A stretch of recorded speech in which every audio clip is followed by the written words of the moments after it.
Peace. So, the human body is a weapon, right? In the science of combat, throughout the annals of time and throughout history, militaristic combat has been a part of every nation. You understand? And the human body, we know it is a weapon. The human body contains its own weapon forms. Yeah, I mean that body parts that can be used for weapons, as well as physical weapons, which become an extension of the body or an extension of the hands, right? So when we think about, first of all, we think about the body as a weapon. What weapons do we have on the body, right? Well, most people, they talk about the fist, they talk about the elbow, you know what I'm saying? But we have weaponry prior to that. Subtle weapons is what I call them. Fingertips, the tips of your fingers are weapons.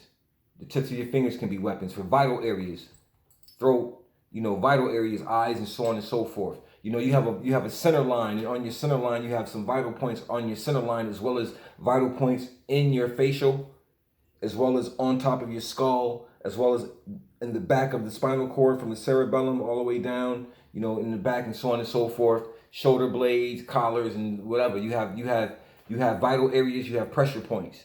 You understand? And that's another part of understanding the anatomy of the body and how to use it to your advantage as a combat specialist. One thing that a combat specialist understands is the anatomy of the body and how they can use it to their advantage. You understand what I mean? And even in a conflict situation where a person may be trying to take you and use you to their advantage, you always allow them to use you to your own advantage. In other words, you allow them to feed you and so on and so forth. And when they feed you, it's the last thing that they do. But the weapons, fingertips, your knuckles, you know what I'm saying?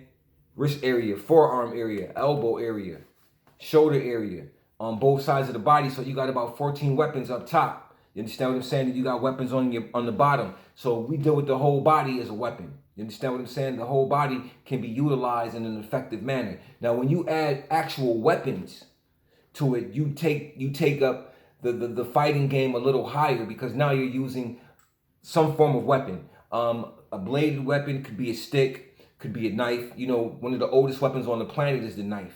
The knife has been around forever, pretty much. It's one of the oldest weapons. Now, the beautiful thing about the knife, why I like the knife, is because it's a silent weapon. I like silent weapons, period. Why? Because they don't make noise. And if you have to do certain things, you can do those things better with silent weapons. And in order to utilize a silent weapon, you have to be up close and personal. So this is where close quarter combat comes in. You understand what I'm saying? I like close quarter combat because you're dealing with the person, you and your opponent or your adversary or your foe. It's a very personal relationship at that particular point. It's very up close and personal. Whoever's the better, thinker, the better technician, who's ever skilled the best, is going to win in that close quarter combat situation. And close quarter combat fighting is a science. You understand what I'm saying? So that's just something that I wanted to discuss a little bit is science in the science in regards to combat. And the whole thing about styles and stuff like that, to me that's mythology. One style is better than another style. I'm gonna tell you why it's mythology to me. Because as long as you have two hands and two legs, you know what I'm saying, there's only so much that the body mechanics can do with two arms and two legs. Now, the expression of two arms and two legs and how it's expressed can be expressed in different manners. But the reality is that a punch is a punch, a kick is a kick, a knee is a knee, an elbow is an elbow, and the execution thereof may differ from how the next person executes it. But the reality is that we all have the same body. You know what I'm saying? So no style technically is better than another style. It's the person who's executing, you know what I'm saying, those particular applications that may be better than the next person, to me. So I don't promote a style on top of a style. You know what I'm saying? People may say, well, what's the most deadliest style? The most deadliest style is a person's thinking who has a particular system of combat. It is how the person thinks that can turn that system into something very deadly, or modify it into something very sport, very traditional, so on and so forth. That depends upon the individual itself. Now, I have a high regard and respect for all combat or for all martial arts. You understand what I'm saying? Chinese, Japanese, Indonesian, Filipino, African. I have a high regards and the execution thereof. Southeast Asia, Africa, a lot of the combat is done through dance form. Even some of the combat here in America that was formed, quote unquote, by us. 52 and Stato and Jailhouse Rock and all of that. That itself was still on a rhythmic form based on a dance form. You know what I mean? And it's very up close and personal because the jail cell is a very small space. So you had to be up close and personal, you know what I'm saying, defending yourself or fighting off others. You see what I mean? So close quarter combat is something that we should all learn how to deal with and how to specialize in it. Empty-handed as well as with weapons being tactical, you know what I'm saying, as well as being counter-tactical. You know what I'm saying? So there may come a time where you may not have a weapon, but you may be up against the weapon empty-handed in close quarter combat. And knowing if you trap a weapon, there's a way that you can disarm the weapon or you can make the person immobile so you can disarm the weapon. This is where the pressure points come in. This is where the strikes come in. This is where the grabs and the clutches come in. You understand what I'm saying? So close quarter combat is nothing pretty. It's a very dirty way of fighting. You understand what I'm saying? If I grab for your, if I'm grabbing, you know what I'm saying, for your neck or whatever, my thumb may go right into your eye and grab your ear at the same time. You see what I mean? That's a control mechanism. Now I can control the body part. You know what I'm saying? As I smash an elbow into your throat or throw it, you know what I'm saying? Whatever is going on. The reality is that we must all understand the science of combat and how it applies to our situation and our conditions and how we can use it to our advantage or how we can be taken advantage of by someone who's more skilled. So the thing is that what you have to do with combat is understand what it is.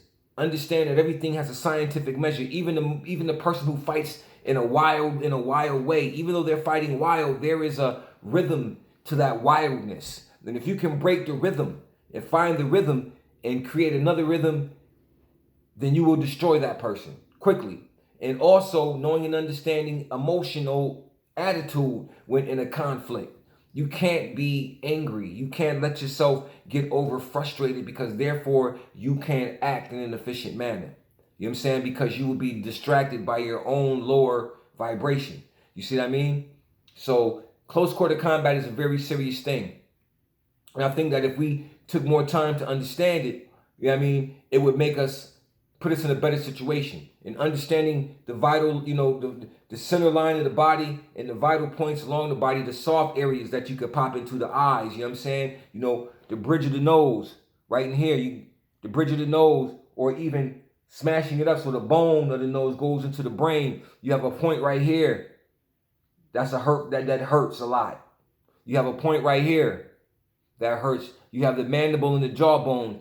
You have points right here, right where my thumb is. This is a pressure point. You understand what I'm saying? You put it behind the ear. These are pressure points. So you got different things going on. You got the ocular bone right here that can be shattered simply with one of these strikes or one of these strikes. Because if you punch like this just shapes over the eye. But when you put a knuckle out, of course it's gonna fit right into the eye, right into the ocular. And it's the same thing working on the center line or the abdomen area of the body as well. You know what I'm saying? The midsection of the body, because there's points in there as well that you can smash and you can hit. You got floating ribs, you got lungs, you got kidneys. You see what I'm saying? You got so there's different things that you have to understand when you understand the body mechanics. So I just want you to know that close quarter combat is something that you want to be interested in and trained in. And if you're interested in those types of things, then you need to holler at me, because this is what I do. This is what I specialize in. You can find me on Instagram. You know what I mean? You can find me at LHOT007 on Instagram. You can find me right here on YouTube. If this is something that you're interested in, please holler at me. I do classes, I do seminars, I do workshops. Just get at me and we can take this a little bit further. Peace.